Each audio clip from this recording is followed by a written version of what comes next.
Kabanata 6291. Nakangiting nagpatuloy si Harvey sa pakikipag-usap kay Anton. Kung talagang gusto mo ito, kung talagang naniniwala ka na ito ay nakatadhana na maging iyo, ituloy mo lang ang alok. Para sa akin, I have bid $150 million. Sigurado akong narinig ng lahat.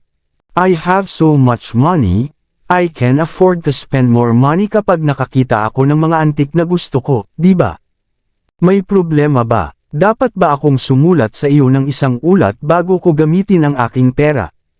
Mahinahon at casual na sinabi ni Harvey ang lahat. Hindi man niya sinasadyang kutsain ang mga ito ay tuluyan niyang niyuyurakan ang dignidad ni Anton at ng iba pa. At si Hector, na nagbuka ng kanyang bibig upang pigilan si Harvey, ay dumanas din ng parehong pinsala sa kanyang reputasyon. Ang lahat ng mga bidder ay may alam na mga ngiti sa kanilang mga mukha. Dahil hayagang ibabalik ni Hector ang selyo sa bansa J sa pamamagitan ng auction, dapat ay hinulaan niya na mangyayari ito. Hindi lahat ay handang ipakita sa mga Thompson ng Walls Inc. ang dignidad na naramdaman nilang nararapat sa kanila. Sigurado ka bang gusto mong taasan ang bid ng 77 beses at magbid ng $150 milyong para sa Emperor Seal na ito? Sigurado ka bang ganyan kalaki ang pera mo? Naiintindihan mo ba na sasagutin mo ang lahat ng responsibilidad sa pagsisikap na sirain ang auction na ito? Hindi na nagsalita si Hector, ngunit seryosong tumingin lang kay Harvey ang auctioneer bago nagtanong sa tonong nakakapagpapanatag. Huwag kang mag-alala, dahil ako ang nagbibid, syempre ako ay may pera at buong pananagutan ko ito, sabi ni Harvey habang sinulyapan ang matanda. Don't tell me na hindi mo tatanggapin ang pera ko dahil peke ito. By the way, since in-offer na ang sale sa auction, syempre lahat ng tao dito ay may karapatang magbid para dito. Kung ayaw mong may ibang magbid dito, at ito ay inilalagay para sa iyong kliyente, then just give the sale to them directly. Ano ang punto ng auction na ito? O di kaya, dahil alam mo na napakahalaga ng item na ito at gusto mong ibenta sa kliyente sa murang halaga at ayaw mong kumita ng malaki ang consignor, kaya mo ginawa itong auction play. Kung ganoon, sigurado akong wala nang magpapadala pa ng mga bagay para sa auction sa Walls Inc. Auction House. At lahat ng reputasyon na nakuha ng Walls Inc. Auction House sa mga nakaraang taon ay masisira. Mayroon kang suporta ng pamilya Thompson ng Walls Inc. Isa sa nangungunang 10 pamilya. Ha! Anong biro? Hindi man lang nagdalawang isip si Harvey na patuloy na lasunin ang balon. Malinaw niyang ginawa iyon kaya tahimik lang na nakikinig ang lahat. Hindi naiintindihan ng lahat kung ano ang nangyayari. Paano nakakuha ng lakas ng loob si Harvey na harapin ang mga Thompson? Hindi ba siya natatakot? Para naman kay Cartier at sa iba pa, takot na ang mga mukha nila ay parang multo. Ang gusto lang nilang gawin ay hawakan si Harvey sa kanyang mga braso, nag-aalala na sila ay hilahin pababa kasama niya. Walang pakinabang sa pagiging matalas ang dila, binata. Gumaganap lamang ako bilang mga kahilingan sa protocol, at humihiling ng kumpirmasyon mula sa iyo. Kung alam mo kung ano ang ginagawa mo ngayon, hindi ko na ipapaalala mula ngayon. Pinikit ng matandang auctioneer ang kanyang mga mata pagkatapos niyang matapos, at sinabing, pumunta ka ng 1 beses. Pumunta ng 2 beses. $151.5 milyong. Sa wakas ay nakapag-react si Anton na may madilim na ekspresyon sa kanyang mukha nang makita niya ang nangyari. Tinitigan niya ng masama si Harvey bago siya nag-alok. Ang Emperor Seal ay pag-aari niya. Ang lahat ba na mula sa iyong bansa ay katulad mo at gustong makipagtawaran ng napakabagal? Ngumisi si Harvey, at muling iwinagayway ang placard sa kanyang kamay. Magbibid ako ng 79 na beses ng direkta. Dadagdagan ko ang alok sa $300 milyong. Ano? $300 milyong? Nagkagulo ang mga manunood at napabuntong hininga. Ikaw, ang mga kalalakihan at kababaihan ng Country J ay halos magngangalit ang kanilang mga ngipin sa galit nang marinig ang alok ni Harvey. Maging si Anton na noon pa man ay nakaka-relax ay hindi na napigilan ang sarili. Tumayo siya at pinanengkitan si Harvey, At dahan-daang sinabi, wala akong pakialam kung ikaw ang totoong Mr. York o ang peking Mr. York, binata. Ngunit kailangan mong maunawaan kung anong mga kahihinatnan ang mangyayari kung sinasadya mong magdulot ng gulo. Kusa na lang gumawa ng gulo. Nagkibit-balikat lang si Harvey. Hindi mo ba nakikita? Talagang gusto ko ang selyong ito, at iyon ang dahilan kung bakit patuloy akong nagbibid dito. Narinig mo na ba ang kasabihang, ang isang tunay na lalaki ay hindi magkakait sa iba ng kanyang mga regalo? Nang marinig ni Anton ang sinabi ni Harvey ay namula ang mukha niya sa galit. Siya ang dapat gumamit ng kasabihang iyon. Pero sa huli, sa pagsasabing iyon, ipinahiya siya ni Harvey sa publiko. Walang pakialam si Harvey sa banta ni Anton, at sinulyapan ang auctioneer. Matagal ka nang natigilan. Hindi ba dapat ituloy mo ito? Medyo umasim ang mukha ng auctioneer, ngunit dahan-dahan pa rin niyang ibinuka ang kanyang bibig at sinabing, pumunta ng isang beses. Pumunta ng 2 beses. Nang makitang matatapos na ang lahat, ang tanging magagawa na lang ni Anton ay gumawa ng isa pang alok. Namula ang mata niya, $301.5 milyong. Siya ay isang inapo ng Star Financial Group mula sa Country J. Ang problema ay, ang paggastos ng $301.5 milyong sa Emperor Seal ay maglalagay sa kanya sa bingit ng bangkarota. Ngunit alam niyang kung hindi niya ibinalik ang selyo, hindi niya maisip kung gaano kasama ang mangyayari sa kanya. Nabenta na. Nang si Harvey ay tataasan muli ng 79 na beses ang bid at pataasin ang bid sa 450 milyon, muling umalangaw-ngaw ang boses ni Hector sa auction room. This time, may bahid ng galit sa boses niya. Ibinenta ang Emperor Seal sa bidder na si Mr. Lee para sa $301.5 milyong, sabi niya. Anong nangyari sa lahat ng rules mo? Wala bang kabuluhan sa iyo ang reputasyon ng Walsing Auction House? Ngumisi si Harvey. Hindi hahayaan ni Harvey na makawala si Hector. Kaya naman, nakangisi niyang komento. Ganito ba ang takbo ng auction? Pinili ng auctioneer na huwag pansinin si Harvey sa puntong iyon, at tumingin kay Anton habang sinasabi, ang Emperor Seal ay ibinebenta sa bidder na si Mr. Lee para sa $301.5 milyong. Mangyaring pumunta sa likod upang kumpletuhin ang pagbabayad at dalhin ang iyong mga item sa auction, Mr. Lee. Pagkatapos, tumingin ang auctioneer kay Harvey at sinabing, ikaw naman, Mr. York. Ito ay isang auction, kaya mangyaring sundin ang mga patakaran at bumalik sa iyong upuan. Kung patuloy kang mag-iingay, may karapatan kaming paalisin ka. Saka lang nag-react ang mga taga-Country J sa nangyari at tumingin kay Harvey ng masama. Hindi nila alam kung saan nagmula ang lalaking ito at sadyang pinahirapan sila, pero hindi rin nila inaasahan na tutulungan sila kaagad ni Hector. Mukhang alam ng mga taga-Walsing Auction House kung sino ang dapat nilang sundan. Nang sumagi sa isip nila ang kaisipang iyon, naramdaman agad ng mga palalo at mayabang na taga-bansang J na mas magaling sila kay Harvey. 12 ng lalaking nakaitim ang lumitaw sa paligid ng auction house nang sabihin iyon ng auctioneer. Lahat sila ay may bitbit sa kanilang baywang, at tinitigan si Harvey na may brutal na layunin. Panuntunan. Tumayo si Harvey, na malamig ang ekspresyon. Ang rule mo lang is to be a hypocrite, right? Ano, sino ka sa tingin mo, hindi sumusunod sa sarili mong mga alituntunin? Nagpatuloy si Harvey sa pagtatanong sa auction house. Alam ng lahat sa mundong ito na may isang bagay na totoo tungkol sa mga auction house. Ito ay ang pinakamataas na bidder ang mananalo. Kung magbid ng $300 million, makakapag-bid ako ng hanggang $450 million, at kahit $600 million. Ngunit agad akong pinigilan ng Walsing Auction House na magbid at ibinigay ang item sa auction kay Anton. At ngayon, sinasabi mo na ako ang nanggugulo. At yung rules na sinasabi mo. Anong rules? Kapag kumalat na ang balitang ito, makikita natin kung gaano kalaki ang reputasyon ng Walsing Auction House. Sa madaling salita, isinakripisyo mo ang kita ng freight forwarder para mapasaya mo ang mga tao sa Country J. Sinusuportahan ng isang nangungunang 10 pamilya. Duduraan kita. Kung alam ng iba pang mga nangungunang pamilya na sila ay pinagsama-sama sa isang taksil na bastard na tulad mo, sila ay labis na may inis na hindi sila makakain ng ilang buwan.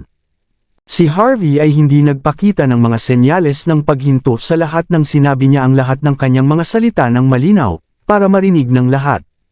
Si Cartier at ang iba pa ay nakatitig lang na nanlalaki ang mga mata. Ayon, gusto nilang gumawa ng eksena si Harvey sa auction house para tuluyan na siyang maalis sa huli. Hindi nila inaasahan na magsisimula si Harvey ng ganoong kalaking problema. Kung magpapatuloy ito at ang mga taong responsable ay magsisimulang malaman kung sino ang sanhi nito, lahat ng nag-udyok kay Harvey na narito ay mapupunta sa isang mababaw na libingan sa isang lugar. Habang iniisip iyon ni Cartier, hinila niya ang manggas ni Harvey gamit ang tuyong bibig at sinabing, "Mr. York, bitawan mo na." Bitawan ko ang ano?" Malamig na sabi ni Harvey. "Ano naman ang self-esteem ko? Paano naman ang dignidad ng Commercial H Country Group? Ang unang bagay na gagawin ko kapag naging chairman ako ay itigil ang lahat ng pakikipagtulungan sa pamilya Thompson pagkatapos makita kung gaano sila kawalang ingat." Tama na, nagagalit din ang matanda nung lalong nagiging out of control si Harvey. Sa tingin mo ba ikaw na ang susunod na chairman ng Country H Commercial Group? Isa ka lang sakripisyong tupa na lumitaw ng wala sa oras.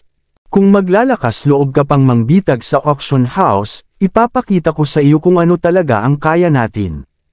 Nang marinig ng mga security guard ang sinabi ng auctioneer, kinuha din nila ang kanilang mga baril mula sa kanilang mga holster at inalis ang safety lock, na pinapanood si Harvey na may layuning pumatay. Malamig na sabi ni Harvey, "Sabi mo na frame kita, tapos magpakita ka sa akin ng patunay na hindi mo ginawa at bigyan mo ako ng paliwanag. Hindi mo pinansin ang pinakasimpleng tuntunin ng mga auction, na ang pinakamataas na bidder ang mananalo. At sinabi mong e-set up kita. Lahat ng tao dito ay galing sa isang prominenteng pamilya o isang makapangyarihang pamilya. Sa tingin mo ba ay sapat na malakas ang pamilya Thompson para hindi kami pansinin? Na kaya mo kaming pamunuan ng kamay na bakal? Sa tingin mo ba lahat kami dito ay panggatong?" Nang sabihin ni Harvey ang mga salitang iyon, napuno ng luha ang mga mata ng maraming tao sa auction. Ang mga nasa kanilang antas ay hindi madaling mag-isip na labanan ng isang karaniwang kaaway. Dahil gusto ni Harvey na magsimula ng isang eksena, nasiyahan sila sa palabas. Ngunit kung ano talaga ang iniisip nila at kung ano ang kanilang gagawin pagkatapos nito. Hindi yun isang bagay na maaaring malaman ng iba. Not to mention, Harvey was the sacrificial lamb, at inaalok para maging susunod na chairman ng Country H Commercial Group. Sino ang nakakaalam kung mamamatay siya sa isang aksidente sa sasakyan balang araw? Hindi talaga nila sineryoso si Harvey. Tungkol naman sa mga taga-Country J, lahat sila ay tumingin kay Harvey ng makahulugang tingin. Tama, medyo makapangyarihan ang Country H Commercial Group. Gayunpaman, hindi rin ito sapat na malapit bilang isang organisasyon. Ito ay hindi isang napakahigpit na organisasyon. Gusto ni Harvey na gamitin ang Country H Commercial Group para magdulot ng takot sa Thompsons. Wala pa siyang karapatang gawin iyon. Samantala, basang-basa sa pawis si Cartier at ang mga noo ng iba. Hindi na nila makontrol ang nangyari ngayon. Malaki ang posibilidad na masangkot sila dito. Ha! Sa sandaling ito, umalangaw ang malamig na tawa ni Hector mula sa VIP room. Para siyang nakaupo sa tuktok ng bundok habang nakatingin sa mga nilalang sa ibaba niya. "Pinagbabantaan mo ba ang aking pamilya sa pamamagitan ng paggamit ng Country H Commercial Group? Napakawalang muwang. Sa nakikita ko mayroon kang kakayahan at kung paano mo hinihiling ang katotohanan, pati na rin para sa kapakanan ni Miss Mandy. Magbibigay ako ng paliwanag." May pang-iinis sa boses ni Hector, pero ginawa rin niya na parang nasa ilalim niya ang ginagawa niya. "In the first place, ayon sa natanggap kong balita, ang dahilan kung bakit ka nandito ngayong gabi ay para manggulo ka kay Anton. Gusto mo lang siyang inisin. Hindi mo gusto ang Emperor's Seal, dahil nandito ka para lang magsimula ng eksena. May dahilan din ako para maghinala na wala kang ganyang pera. Kung nabigo ang alok dahil sa iyo, mas gugustuhin kong itakda ang presyo ng alok sa napagkasunduang halaga at bayaran ito pagkatapos at doon. Pangalawa, personal kung natagpuan ang selyo na ito mula sa isang flea market sa West Volta. Sa madaling salita, ako ang nag-iisang nagpadala. Bahala na kung magkano ibebenta, at kung paano ibebenta. Anong kinalaman yan sa'yo? Pangatlo, ang Walsing Auction House ang negosyo ko. Sa lugar na ito, ang aking mga patakaran ay ang batas. Ayos lang kung hindi ka pumayag dyan, at pinili mo rin na huwag pumunta dito.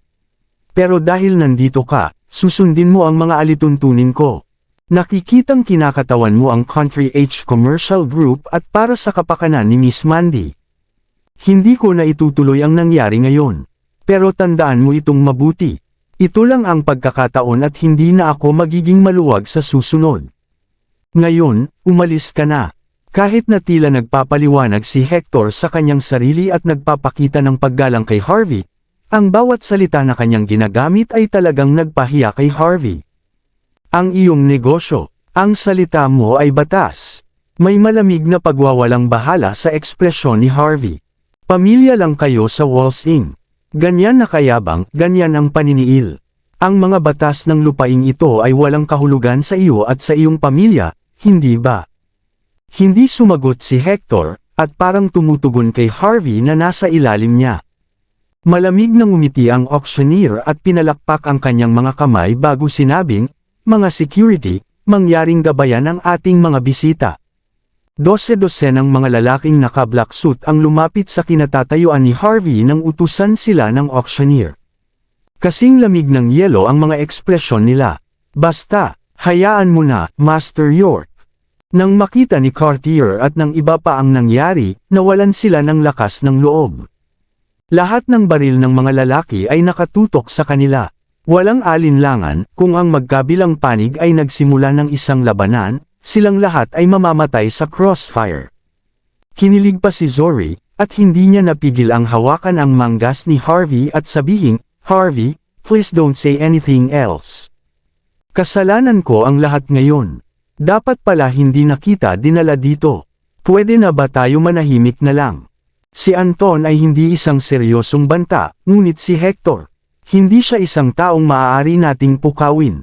Tumingin si Harvey kay Zori at sa iba pa, at naunawaan niya na ang mga nepo babies na ito ay talagang takot kay Hector. Ang masasabi lang niya ay talagang karapat-dapat ang Walsing for Young Master sa kanilang reputasyon. Nang ipagpapatuloy na ni Harvey ang kanyang trabaho, nagsimulang mag-vibrate ang kanyang telepono bago ibinaba ang tawag. Napatingin siya sa screen. "Mandy. Maraming salamat sa lahat ng sumusubaybay. Please subscribe and follow my YouTube and Facebook channel, Filipino Novel. Maraming salamat po." Kabanata 6295. Kakaiba ang tingin ni Harvey sa pangalang ito. Hindi niya maintindihan kung bakit nagpakita si Mandy kasama si Hector. Ngunit para magbigay ng hindi sinasagot na tawag si Mandy sa kritikal na sandaling ito. Babala ba iyon? O isang pagsusumamo para sa kanya na kumalma? Nang sumagi sa kanyang isipan ang pag-iisip na iyon, tumigil si Harvey sa pagnanasa na magpatuloy sa paggawa ng kaguluhan. Ang pangunahing dahilan kung bakit siya narito ay upang turuan ng leksyon ang mga nepo babies na ito ng Country H Commercial Group. Nang makitang sapat na ang kanilang leksyon ngayon, naisip niyang may oras na siyang mag-obserba. Para naman kay Hector, well, walang pagmamadali. Pagkatapos ng pagproseso ng kanyang mga iniisip, sinulyapan ni Harvey si Zori at ang iba pa at sinabing, "Sige. Ginagawa ko ito para sa iyo. Tara na." Nang marinig ni Zori at ng iba pa ang kanyang mga salita, lahat sila ay nakahinga ng maluwag. Para naman sa iba, gusto lang nilang manood ng palabas. Pero pagdating sa mga pagtatanghal, may sukdulan point na dapat palamigan. Mas maganda kung may umatras. Kung ang magkabilang panig ay talagang nagsimulang mag-away, kung gayon sila ay madadami din sa crossfire. Kaya naman mas mabuting ibaba na ni Harvey ang kanyang kayabangan at umatras ng isang hakbang. Sa isang banda, nasiyahan ang lahat sa isang magandang palabas. Sa kabilang banda, hindi na malalagay sa panganib ang lahat. Nang makitang umatras si Harvey, malamig at mapang-uyam nang ngumiti si Anton at ang iba pa mula sa Country J. Ang mga nakakaalam kung kailan dapat umatras ay ang mga tunay na bayani. Hindi bababa sa alam mo kung kailan ang pinakamahusay na oras para sa iyo na tumakbo sa pagitan ng iyong mga binti. Kung hindi, isang salita lang mula kay Mr. Thompson, at sapat na iyon para gawing impyerno ang iyong buhay. Wala na tayong dapat gawin. Basura, walang kwenta, kailangan mong malaman ang iyong sariling lugar. Stupid, hindi lang siya nilalait ng mga ito, lahat sila ay nakatingin kay Harvey ng mayabang at mapagmataas. Malinaw sa kanila na wala nang masasarap pa kaysa makita ang kanilang mga kaaway na tinatapakan ng iba. Hindi kumibo si Harvey habang nakapikit ang mga mata at nakatitig sa mga ito. Sa huli, hindi mahalaga kung magkano ang ibinayad nila para makuha ang Emperor's Seal. Regarding sa nangyari ngayon, everything would be fine as long as they don't start anything against him. Kung ipagpatuloy nila ang pag-target sa kanya pagkatapos ng araw na ito, hindi niya maiisip na lumipat ang Star Financial Group sa isang bagong lahi. Dahil ayon sa kanyang alaala, may pinasok na siya sa Star Financial Group. Lahat, ito ang huling auction ngayong gabi. Ang item na hinihintay nyo. Nang makita ng auctioneer na wala na si Harvey, nagsimula siyang pumalakpak at may isang staff na nagtulak ng maliit na cart. Pagkatapos ng mga nangyari ngayon, hindi maganda kung hindi sila makagalaw para gumawa ng isang bagay para ilayo ang atensyon nila sa mga nangyari. Sa sobrang bilis, dahan-dahang lumapit ang isang dalagang naka-reveal na damit at binuksan ang takip ng cart. Isang dilaw na bagay ang nakita sa ilalim ng takip. Ang balumbon ay mukhang sinauna, na para bang ito ay magiging alikabok kapag nahawakan. Nang lumitaw ang balumbon, maraming matatandang lalaki ang nagtuwid ng kanilang mga likod. Malinaw na ito ang kasukdulan ng auction. Lumingon si Harvey at tumingin sa bagay, at naningkit ang mga mata. Bakas sa mga mata niya ang pagtataka. Parang medyo pamilyar. Bago pa man niya matapos sabihin iyon, excited na iwinagayway ng auctioneer ang kanyang mga kamay at malakas na inihayag, lahat. Ito ang huling item para sa gabing ito. Ang maalamat na Sutra Food na sikat sa mga pagano. Ang Food Sutra ay isang pamamaraan na dating napakapopular sa kasaysayan ng ating bansa. Ayon sa alamat, ang tinatawag na Hermeticism na ginagawa noong panahon bago ang dinastiyang Romulus ay ito. Gayunpaman, ang ating mga tao ay nawalan ng kaalaman tungkol dito noong mga 200s. Natuklasan lang namin ito kamakailan mula sa puntod ng isang sinaunang hari. At ito ay isang tunay na artifact. Ayon sa mga eksperto na inimbitahan ng pamilya Thompson mula sa Sacred Martial Arts Practice Grounds, ang Sutra of Nourishment ay hindi isang martial arts technique at hindi ito maaaring gawing elite. Ngunit ang mga benepisyo ay nagmumula sa katotohanan na kahit sino ay maaaring matuto nito kahit na walang anumang pundasyon. Kapag na-master na ito ng isang tao, hindi lang ito makakapagpalakas sa isang tao, kundi nakakapagpaaba pa ng buhay. Isa sa mga elder na naglilingkod sa pamilya Thompson ay personal na pinag-aralan ito. Ito ay napaka-epektibo at sa kabila ng kanyang katandaan, ang kanyang buhok ay nagsimulang maging itim. Ayon sa aming paghuhusga, ang mga nakabisado sa Sutra Food ay maaaring paabain ang kanilang buhay ng isang dekada. Ayaw ng mga Thompson na gawin itong kakaiba na kami lang ang magmamay-ari, kaya handa kaming i-auction ang orihinal na bagay. Ang aming pag-asa na ito ay magagamit ng lahat upang lahat tayo ay magtamasa ng mas mahabang buhay. So, 750 million ang starting offer namin. Handa kaming tumaya sa reputasyon ng pamilya Thompson na lahat ng sinasabi ko ay totoo. Halata ang saya sa mukha ng auctioneer nang sabihin niya ang huling pangungusap. Nabasa na rin niya ang Food Sutra at hindi siya magiging sobrang excited kung hindi niya ito binasa. Nakahanda na rin ang mga dumalo at handang subukan ang lahat ng mayroon sila.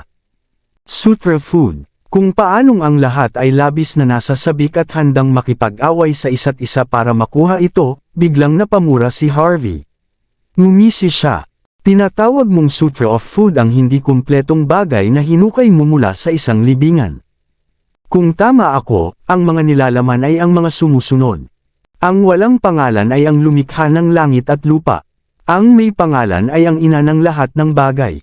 Kapag tayo ay nasa isang estado ng kawalan ng pagnanasa, maaari nating maobserbahan ang misteryo nito. Ngunit kung tayo ay nasa estado ng pagnanasa, ang makikita lamang natin ay pagkukunwari. Parehong nanggaling sa iisang lugar, ngunit binigyan ng magkaibang pangalan. Tinatawag namin itong misteryo, at ang pinakamalalim na misteryo ay nasa pintuan kung saan namumuno ang lahat ng misteryo. Nagagawa ko na itong bigkasan mula noong ako ay 3 taong gulang. At ginagamit mo ito para manlinlang ng iba. Walang titingin ito kung ibebenta sa gilid ng kalsada. Wika ni Harvey habang binibigkas ang nilalaman ng Food Sutra. Nakita niya ito maraming taon na ang nakalilipas, sa larangan ng digmaan ng isa sa mga mandirigma noong panahong iyon. Matapos tingnan ito ng ilang beses, bagamat natitiyak niyang makakapagpahaba ito ng buhay ng isang tao, wala siyang nakitang iba pang interesante. Hindi niya inaasahan na ituturing siya ng pamilya Thompson bilang isang kayamanan at gagamitin ito para magsinungaling. Matapos sabihin ni Harvey ang gusto niyang sabihin ay ngumisi siya bago umalis. Si Hector, na kanina pa kalmado at buo habang nasa private room niya, ay binasag ang baso sa kamay niya. Ang gwapo niyang mukha ay namutla at puno ng galit. Hindi niya inaasahan na ganap na mabigkas ni Harvey ang nilalaman ng Food Sutra. That bastard! Paano niya nakuha ang laman ng bagay? Ang auction na ito ay tiyak na mapapahamak. Lahat ng naruroon ay matatalinong tao, at karamihan sa kanila ay nakapagsolo ng isang bagay sa isang sulyap o sa pamamagitan ng pakikinig dito ng isang beses lang. Kaya siguro kabisado na nila lahat ng sinabi ni Harvey. Anak ng asungot. Sa mas simpleng mga salita, ang tinatawag na sukdulan ng auction ay naging isang komedya. Kung papayagan ni Hector na magpatuloy ang auction, malalaman agad ng sinumang magbibid sa Sutra of Food na siya ang pinakatangang tao sa mundo sa sandaling ikumpara niya ang nilalaman ng bagay sa sinabi ni Harvey. Kung mangyayari iyon, tuluyan ng masisira ang reputasyon ng Walsing Auction House. Hindi lamang iyon, gaano man kalakas ang nourishment ng sutra, kapag nalaman ng mga taong iyon ang nilalaman nito, mawawala ang orihinal na halaga nito. Ano ang silbi ng pagkakaroon ng isang sinaunang bagay maliban sa pagtrato dito bilang isang antik? Alam ni Harvey na pagkatapos ng kanyang ginawa, ito ay magpapabagsak kay Hector sa estado ng pagkabalisa. Masisira rin niya ang reputasyon ng Walsing Auction House. Kaya naman pinili niyang umalis agad. Makalipas ang kalahating oras, agad na pinabalik ni Cartier at ng iba pa si Harvey sa 5-star hotel na tinutuluyan niya. Matapos siyang pauwiin, nawala si Cartier at ang iba pa nang walang bakas. Takot silang makaladkad sa putikan kasama si Harvey kung masyado silang malapit sa kanya. Pansamantala silang sumusuko sa mga bagay tulad ng paghihiganti o pagkakaroon ng pananaw. Si Harvey ay isang taong nang ahas na ipahiya sina Hector at Anton. Either siya ay baliw, o siya ay may kakayahan upang labanan ang mga ito. Kung ano man iyon, malayo sila sa kanilang antas. Ang pinakamagandang gawin ay iulat ito kay Janus at tingnan kung ano ang susunod na gagawin. Si Zori naman, tumingin siya kay Harvey na para bang halimaw. May gusto sana siyang sabihin pero sa huli ay tumigil at mabilis na umalis. Makalipas ang kalahating oras, tumunog ang doorbell.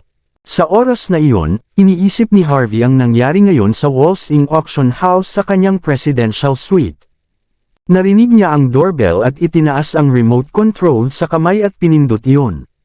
Naroon ang tunog ng pagbukas ng pinto. Isang sexy figure ang lumitaw. Gayunpaman, nagsuot siya ng mask upang matakpan ang kanyang katawan at magandang mukha. Padabog niyang isinara ang pinto pagkapasok niya, sa kasinamaan ng tingin si Harvey. Parang gusto niyang sumabog sa galit, pero pinigilan niya lahat ng galit sa loob niya. Mukhang inaasahan na ni Harvey ang pagpapakita niya. Kinuha niya ang kanyang oras at ibinuhos sa kanya ang isang tasa ng chamomile tea, at inilahad ang kanyang kamay. Nagkataon lang, Miss Zimmer. Akala ko ba nililigawan mo si Mr. Thompson? Anong ginagawa mo sa presidential suite ko?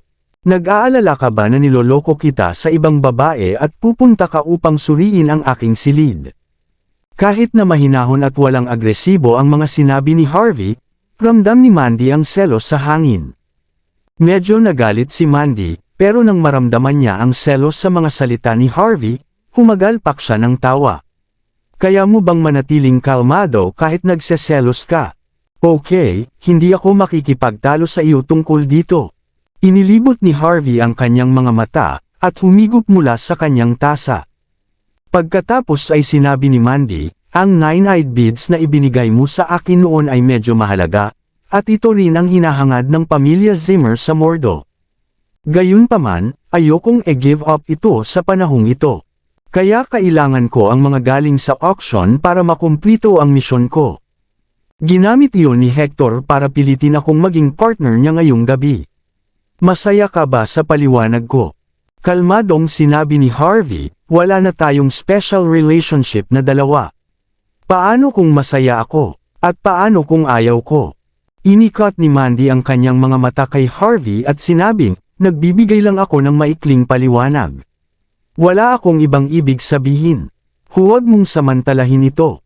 Paano kung gagawin ko? Sabi ni Harvey kay Mandy, nakusa namang nag-dismissive expression. Napakabait mo para sa isang lalaki, sabi ni Mandy. Sinulyapan siya nito, na para bang binaba ang tingin nito sa kanya.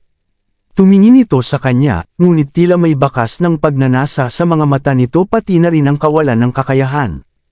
Gayunpaman, malalim niyang itinago ang kanyang kawalan ng kakayahan at walang nakapansin. Lumapit siya at umupo sa tapat niya. Pagkatapos lamang niyang humigop ng kanyang tsaa ay ikiniling ni Mandy ang kanyang ulo. Isa pa, binalaan kita sa pamamagitan ng isang tawag na huwag kumilos ng padalos-dalos. Bakit sa huli ay pinili mong tumawid kay Hector? Alam mo ba kung gaano kalaki ang impluwensya ng pamilya Thompson sa Walsing? Sabi ni Harvey, hindi ko gustong magsimula ng kahit ano sa kanya. Siya ang gustong makipag-away sa akin noong una. Bumili ako ng seal at pinigilan niya ako. Pagkatapos, sinabi niya sa akin na siya ang tuntunin at batas. Ano, hindi ko ba mapoprotektahan ang sarili kong mga karapatan bilang mamimili? Napabuntong hininga si Mandy. Kahit ano pa ang nangyari, malaki ang mawawala sa pera ng Star Financial Group dahil dito. Sa makatuwid, talagang naging kalaban mo ang Thompsons at ang Star Financial Group. At pagkatapos, bago ka umalis, sinira mo rin ang huling auction item ng Walsing Auction House. Lalong naging walang magawa ang ekspresyon ni Mandy habang patuloy sa pagsasalita. Hindi kasing simple ng pagbibigay sa Thompson ng malaking kawalan. Pinakamahalaga, ang dalawang bagay na ito ay ganap na makakasira sa reputasyon ng Thompson Family Auction House sa Walsing na pinagsama. Mula ngayon, hindi na magiging ganoon kadali para sa pamilya Thompson na makakuha ng suporta sa negosyo ng auction house mula ngayon. Hindi ko nga alam kung sinasadya mo ba ito, o kung ito ay iyong pinlano. Kung tutusin, marami ng pagkalugi si Hector sa pagkakataong ito dahil sa iyo. Sa personality niya, hindi siya basta-basta susuko. At pagkatapos, binigyan ni Mandy ng kakaibang tingin si Harvey. Kahit na ang mga inapo ng nangungunang at sinaunang mga pamilya ay hindi makakapagdulot ng malaking pinsala sa isang tulad ni Hector. Hindi bababasa, hindi nila magagawa ito sa maikling panahon. Ngunit ang ginawa lang ni Harvey ay gumawa ng ilang galaw sa auction house, at sapat na iyon para mag-alala si Hector. Nang matapos ang auction, hindi man lang nakasabay ni Hector ang kanyang magalang na kilos. Hindi lang niya iniuwi si Mandy, pinaalis pa niya ito na medyo bastos. Mula sa lahat ng mga detalyeng iyon, nakita niyang nawalan na ng gana si Hector. Para sa isang tulad ni Hector, kailangan niyang maghiganti kay Harvey matapos ang labis na pagkawala dahil sa kanya. Hindi na lang pinansin ni Harvey, at sinabing, napagdesisyonan na magkaaway kami simula nang ikaw ay tinarget ni Hector. Ang nangyari lang, exaggerated ang rivalry namin dati dahil sa event na ito. Wala namang kakaiba dyan, di ba? Minasahe ni Mandy ang kanyang ulo, at walang magawang sinabi, ikaw. Alam kong napakakaya mo, Harvey. Ngunit ito ay Walsing. Ito ang teritoryo ng pamilya Thompson. Natatakot ako na ikaw ay dahado. Talaga, ngayon ba? Nakangiting sabi ni Harvey. Kung ganoon, kailangan kong painitin pa ang apoy. Magpapa-photocopy ako ng daan-daan at libu-libong kopya ng Food Sutra, at magbibigay ng mga kopya sa lahat ng nangungunang pamilya sa Walsing. Tingnan natin kung paano kikilos ang pamilya Thompson kapag nalaman nila. Nang marinig ni Mandy ang sinabi ni Harvey, hindi niya maiwasang mapabuntong hininga. Kung gagawin iyon ni Harvey, hindi lang niya gustong labanan si Hector, ipapahiya niya rin ang pamilya Thompson. Nang sumagi sa isip ni Mandy ang kaisipang iyon, mabilis niyang hinawakan ang kamay ni Harvey at bumulong, "Harvey, please listen to me. Hindi mo magagawa ito. Mangyaring huwag maging pabaya. Hindi ka maaaring kumilos ng padalos-dalos. Ang Thompson family of Walsing.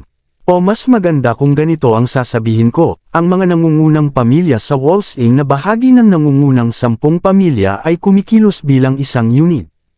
Kahit na parang magkaaway sila sa mga normal na araw, pero kapag nakaharap na sila sa panlabas na kalaban, lahat sila ay magkakaisa at haharapin ito bilang isa. Nalampasan mo si Hector, ibig sabihin nakapasa ka sa Walsing for Young Masters, kasama na ang namumuno sa nangungunang 4 na pamilya, ang pamilyang Wright. Iilang tao sa lupaing ito, hindi, sa mundong ito, ang maaaring harapin ang kanilang pinagsama-samang lakas kung mangyari iyon. At the very least, hindi ngayon ang oras para makipaglaban sa kanila hanggang dulo.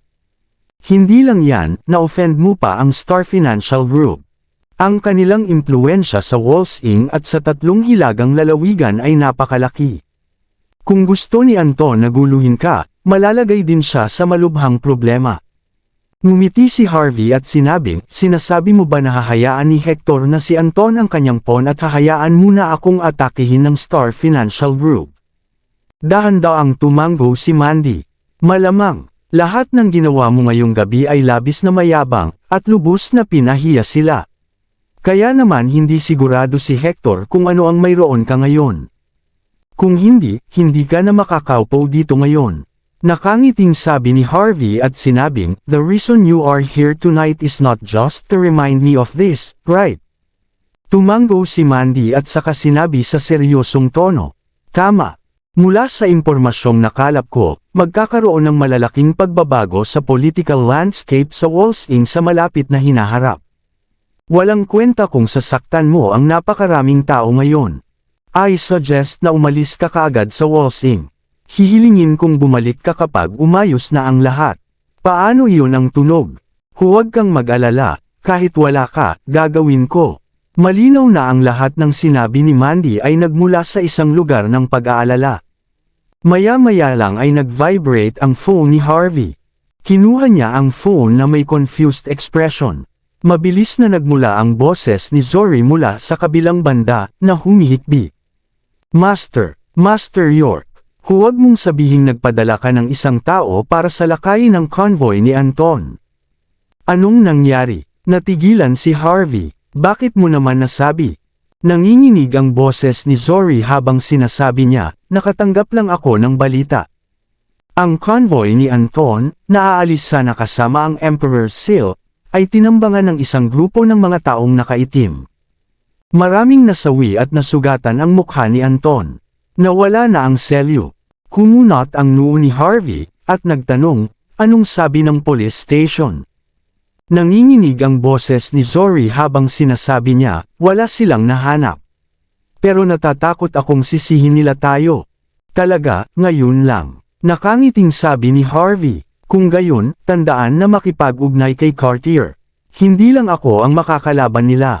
Matapos sabihin niyo ni Harvey ay sa kanya ibinaba ang telepono at pinikit ang mga mata. Nagsimula siyang ma-curious. Sino ang taong gumawa ng lahat ng ito? At mabilis din siyang kumilos. Sinusubukan ng salarin na ilagay si Harvey sa mahirap na posisyon. Kabanata 6300. Anong gagawin natin ngayon, Harvey? Katabi lang ni Mandy si Harvey, kaya narinig niya ang nangyari. "Mag-aayos ba ako ng private jet para sa iyo? Kung hindi, hindi ka makakaalis kung maghihintay tayo hanggang bukas." Umalis. Bakit ako aalis? Sabi ni Harvey sabay kibat ng balikat. Kahit na interesado ako sa Emperor's Seal, hindi ako interesado hanggang sa pagnanakaw ng iba para makuha ito. Kung aalis ako ngayon, ibig sabihin sangkot ako sa krimen. Nagpapasalamat ako sa lahat ng ginawa mo para sa akin, Mandy, pero iminumungkahi kong umalis ka na. Dahil kung tama ako, magiging napakagulo ng lugar na ito. Kinaumagahan, kakaunti lang ang tao sa 5-star hotel. Maraming mga bisitang naglalagi sa hotel ay naabisuhan ng maaga tungkol sa isang bagay, at alam kung ano ang susunod na mangyayari. Bukod sa ilang waiter na naghahanda ng breakfast buffet, at kahit ang matitigas na security guard ay hindi pinapasok. Harvey York, lumabas ka dito. Hiniling sa waiter ni Harvey na ihanda ang pasta na katatapos lang ihain nito ng makarinig sila ng malakas na hiyawan mula sa labas. Wala pang oras si Harvey para kunin ang tinidor niya. Lalong lumakas at nagkakagulo ang mga boses, na para bang anumang oras ay sasalakayin at sisirain ng mga tao doon ang lugar na ito. Kalmadong tinapos ni Harvey ang kanyang almusal. Pinunasan niya ang bibig gamit ang napkin, saka naglakad patungo sa entrance ng 5-star hotel. Pagdating pa lang niya sa entrance, nakita niya ang 12 ng mga luxury cars na naghihintay sa labas ng entrance ng hotel. May ilang sasakyan pa nga na nakaharang sa kalsada na dapat gamitin ng mga fire truck. Malinaw na hindi nila papasukin o palabesan ang sinuman. Lahat ng bodyguard na pinadala ni Mandy para protektahan si Harvey magdamag ay nakahandusay sa lupa. Ang ilan sa kanila ay nakapatong ang mga paa sa kanilang ulo. Sila ay nasa napakahirap na kalagayan. Kung hindi dahil sa 5-star hotel na tinutuluyan ni Harvey ay suportado ng isang entity na may kakaibang background, nakapasok na sila sa hotel at sumalakay. Anong nangyari dito? Walang itinago si Harvey, at lumabas lang. Sino ang nanakit sa aking mga tao? Nagawa namin, anong gagawin mo? Lumitaw ang ilang lalaki na malinaw na taga-bansang J. Ang mga tao ay gumawa ng paraan at si Anton, na ang mukha ay nakabenda, ay naglakad patungo kay Harvey na may galit sa kanyang mga mata. Anak ka ng tinapa, ang walang hiyang tao, sa wakas na ipakita mo na ang tunay mong mukha. Hindi ka maaaring makipagkumpetensya ng patas sa akin sa auction kagabi. Kaya ninakawan mo ako habang hindi kami nakapagbantay. Ikaw ay kasuklam-suklam at walang hiya. Hindi mo alam ang isang bagay na kasing simple ng pagtanggap sa iyong pagkatalo. Banibigo mo ang bansang ito na sikat sa kultura nito. Galit na tumingin si Anton kay Harvey. Hindi na niya ito itinago, at malinaw na sa kanyang mga mata ang hangarin ng pagpatay sa lahat. Ngayon, kailangan mong ibigay ang Emperor's Seal. O maaari kitang ipadala sa bilangguan magpakailanman. Kalmadong sinabi ni Harvey, Anton, pwede mo na lang ba akong pagbintangan ng ganyan? Hindi ko alam kung ano ang naranasan mo, o kung ano ang nangyari sa iyo. Diretso akong bumalik sa hotel pagkalabas ng auction house at hindi na umalis. Kung hindi ka naniniwala sa akin, maaari mong hilingin sa pulisya na bigyan ka ng access sa mga security camera. Kung may ebidensya ka, pwede mong sabihin sa kanila na ikulong ako. Pero kung wala kang ebidensya at gusto mo pa akong e-frame, sorry. Dadalhin kita sa korte para sa paninirang puri. Nang marinig ni Anton ang sinabi ni Harvey, sinabi niya, ang talas ang dila mo, inaamin ko. Pero sa tingin mo ba maniniwala kami sa lahat ng sasabihin mo?